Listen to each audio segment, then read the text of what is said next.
The Ribeiro brothers, like myself, are busy entrepreneurs with many varied responsibilities vying for their time. Hanging out with them today, I'm reminded that it's also important to slow down and appreciate the natural beauty that surrounds us here in SoCal. The Ribeiro brothers have been vocal about the stand-up portion of Brazilian Jiu Jitsu. Many practitioners today choose to ignore takedowns completely and just pull guard. I want to ask you guys about guard pulling. Guard pulling is something that doesn't exist in judo anymore. It used to. It was banned in 1924. But now we see a lot of guys that maybe are more confident with their guard. They choose to pull guard instead of trying any takedowns at all. And sometimes you have to because you just can't take the other guy down. But do you think that cheapens jiu-jitsu? I believe that I'm a big fan of the three-step rule before pull guard. What I mean by that, you got to grab somebody's gi and you got to at least give 3 steps to give a chance of something or any equal chance for both to kind of initiate some takedown or something. So I think that would, instead of just butt scoop, that totally change the whole concept of the fight, you know. So if you like to pull guard, you got to engage, you got to give your steps, then you pull guard. Because then the stand-up game is materialized, you know. So you think you should at least go for some kind of takedown first? No, I don't believe takedown, but at least the steps, you know, that is going to solidify. I grab your gi and I give 1, 2 steps. Okay, I'm standing, and then some kind of pull guard, but not immediately already butt scoop. No, definitely not. Yeah, it's kind of like become that who gonna pull first, you know what I mean? And it's like everybody's so low, and it becomes that like okay, and instead of like be an actual fight or a grab, it's more like who goes under first, you know. And I don't know, we like to experiment and be strong. It's like before I play with my back on the ground, you know, I gotta give it a chance to see if I'm good enough to, like, you know, take you down and man up a little bit, you know. And I think that with all those weapons today over guard, you know, it's very easy to hold on to. And maybe that's because everybody's pulling guard a lot. Yeah. Do you think these days that the guard is overemphasized in jiu-jitsu? Definitely, yeah. It became a sweeping game. It's a trend, you know. Yeah, it's a trend. Like the deep half was a time, the De La Riva was a time, the Esgrima pass was a time, the over-under, and now is the double pull, is the 50-50, and all the kinds of games that come together, you know. Yeah, and everything today is about like 100 ways I can sweep a guy. You know, we see fights. Of course, we don't expect you to attack for submissions all the time, but you see not even one attempt. You know what I mean? I understand that, like, okay, maybe they want to get a position before they actually accomplish something, but you don't see nobody, you know, just a simple X choke from the guard, you know, Ellie Gracie choke. You don't see that anymore. You know, you don't see people like really pulling for a triangle. You know, I had fights that people had like my sleeves, and I even was making my body like soft to see if an attempt would happen, and it doesn't. That's the only thing. And jiu-jitsu, I think, like the BJJ, how it's happening, it's became a sweeping game. You know, people hold on to. It's easy to hold on to. It's like they put themselves in a position, and then they don't actually go for it. It's like they go like 3/4 where the position is, and then they hold on to it, and all of a sudden the referee is telling you on the top that you're holding on to the position, and you have to go luchi. You know, so it's very subjective in that matter. But the way I see it, it's just became like a guard game, pretty much. You know. The guards are getting really hard to pass, which you know, that's understandable.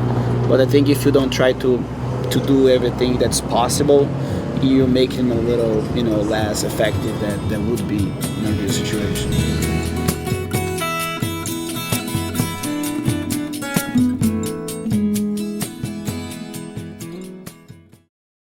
The war raged for generations. No amount of bravery and conviction could end the infected, unyielding rage. And with every battle, the evil grew, changed, evolved. The warriors needed nothing short of a miracle to stop the infection, and a miracle they received. Your body is at war against skin infections and diseases each time you step onto the mat. Protect yourself against the invasion. Defend what you have built. I want to ask you guys about the basics. You always hear people saying, oh, don't worry about advanced techniques, you got to focus on the basics. But I found, after training with so many different people, is that nobody agrees on what the basics is. One guy has a certain move that he likes and he says that's our basic. Other people have their basics. Some people have concepts instead of techniques. What's your definition of basics? escape from the basic positions, know how to protect and defend yourself intelligent, how to pass a guard appropriately and have a solid base, and understand the definition of leverage, how we can put pressure without spending energy. All this concept is part of what basic is. Basic is not a position. A basic is your understanding of the thing as a whole.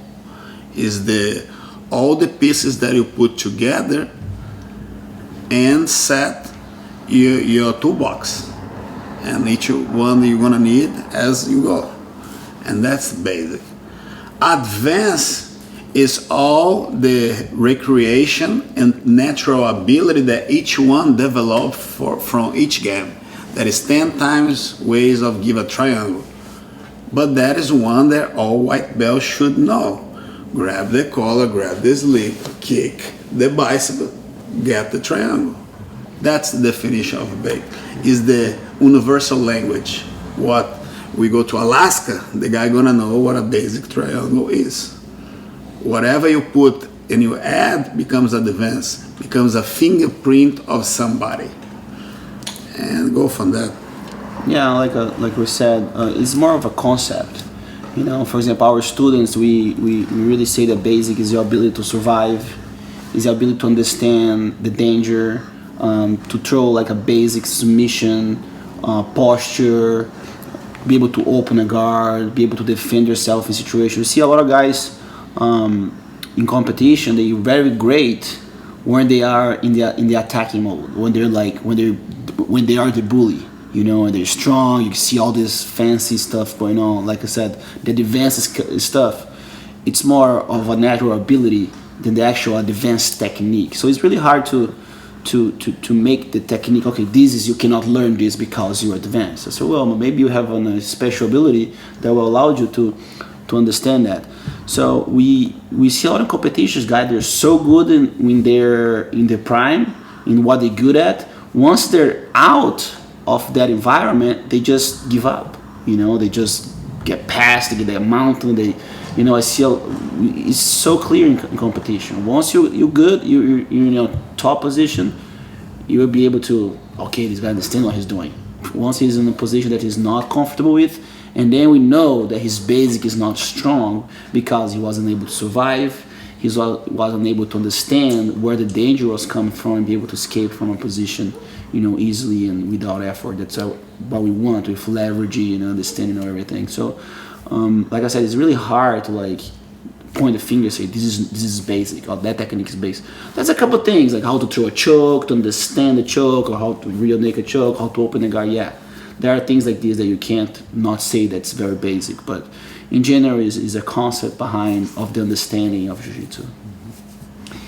There are some competitors who have a very narrow repertoire of techniques. They become so good at maybe 2 passes, 2 sweeps, and 2 submissions, and that's it. And there are other guys that maybe aren't very well. They're much more well-rounded, but they're not great competitors. Do you see one as being better than the other? They're different. At the end of the day, one sees as a goal to win. The miracle, he find a formula to get a sweep, to get his pass, and hang in there and feel good about themselves. The other one maybe is looking outside the box and say, how I'm gonna pass it over Jiu-Jitsu, how I'm gonna explain this for a lawyer that doesn't have the strength, how I'm gonna explain this for a mama that wants to understand Jiu-Jitsu. So the journey gets different, and the results are gonna be different. This guy that well around, that doesn't compete much, probably is gonna have, his clientele is gonna be different. It's gonna be all kind of different people that's gonna be surround his jiu-jitsu lifestyle. On the other hand, this guy, they know 2 techniques, maybe they have the guys that just think like him and just they wanna compete, wanna get the formula and wanna get sponsors. And it's just about what you want from jiu-jitsu, how jiu-jitsu is gonna impact your life. At the end of the day, both searching for some fulfill, and they decide whatever is more convenient for them. It's personal preference at the end of the day. Speaking of the jiu-jitsu journey, Xande, where are you in your journey? What are you looking for from jiu-jitsu nowadays? You're still competing a lot. You're also helping Saulo with school. Yeah. Last year I had an injury, so that really bummed me out. I went to Brazil. I was living in Brazil for a little bit. I spent more time there than I was here, and then I got injury. And that, settled me back a little bit in competition, but not my jiu-jitsu.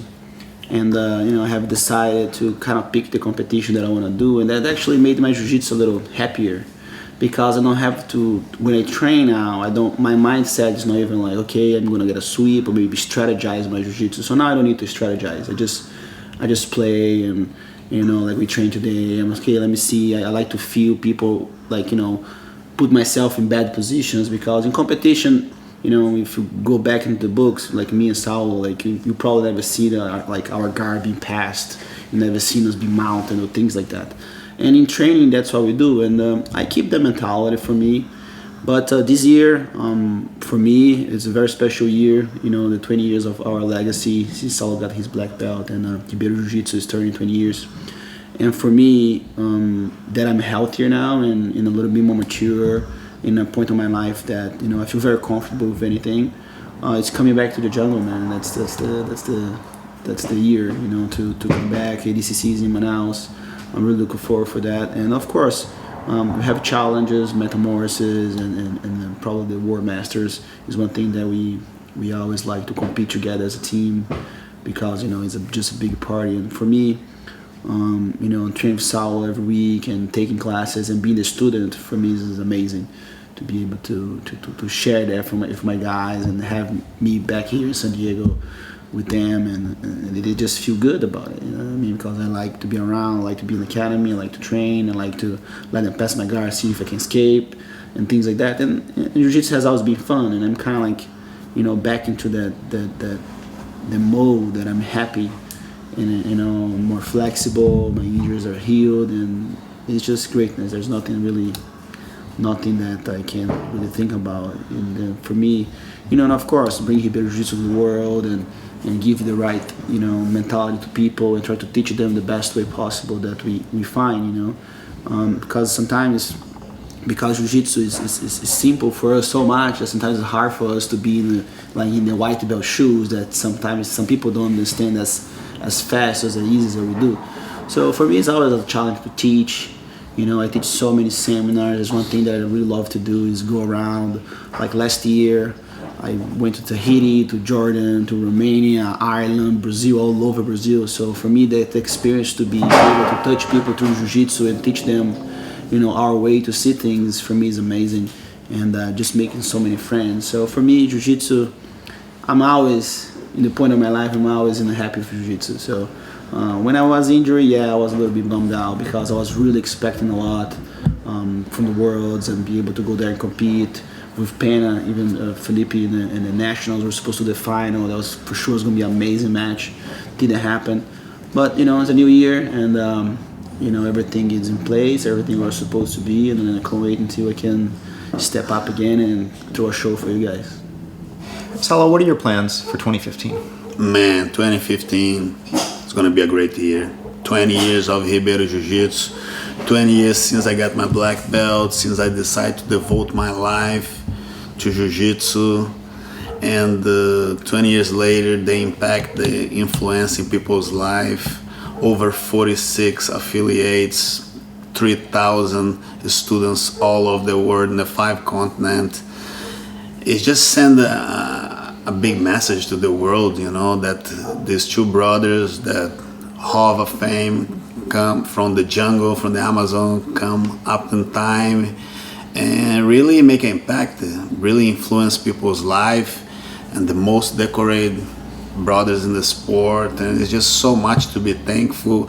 And in the other hand, it's a new challenge, because now that I'm slowed down in competition, I need new challenge to keep me alive. And I think it's the business side, is doing partnerships with people that really love Jiu-Jitsu the way we love our passion, because the money is not there yet. So we need people that think big thing for the future of the sport, and I believe there is a lot of good campaigns that we are being part of. We have this project with Xande, Back to the Jungle, ADCC, and he's a phenomenal athlete that I would love to get involved. We are doing a fantastic preparation for the camp, and our online is just being amazing. BJJ library with the guests we have every month, with the book online. It's just so many people that we are able to reach all over the world. Of course, Masters World, we took third, second, and now I think in the 20 years, the time to celebrate. They chose Vegas. I love it. It's the perfect place to celebrate, first place. And I'm still looking for that guy that's gonna beat me in the Masters, you know. Since I stepped to the Master Division, I still not defeated over there, and it's been a couple years, so I'm up to the challenge. I know that there's some 30 plus over there that is still very competitive, and I'm looking for the challenge, you know. And for the first time, man, this is incredible grapple escape. This is a mark in the history of jiu-jitsu, you know. This is the cruise. The cruise. Two teams like Ribeiro Jiu-Jitsu and Atos that people say, oh, they're rivals, they're enemies. That is not such a thing, you know. It's just two great group of people that are doing a great job and love to get physical, love to compete, you know, and put us together in the same bowl. It's gonna be amazing. I'm really looking forward to that. I think it's gonna be magical.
it's like grappling with a freight train. That's what it's like, a technical freight train.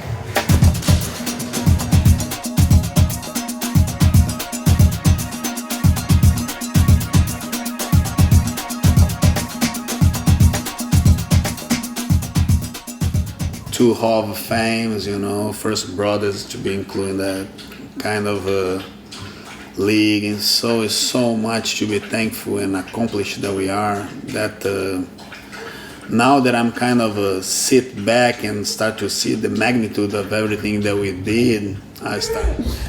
She's still going, man. What a thirsty. Yeah, how long has it been? Like 3 minutes? Incredible.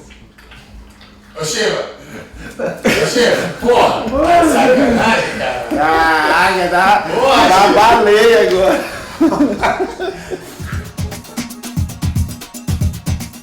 What I'm gonna do now, I'm not gonna fight back to him. I'm gonna change the angle and go to the side. Now, even if he try to push me, there is no push because now, pull here or going to the side.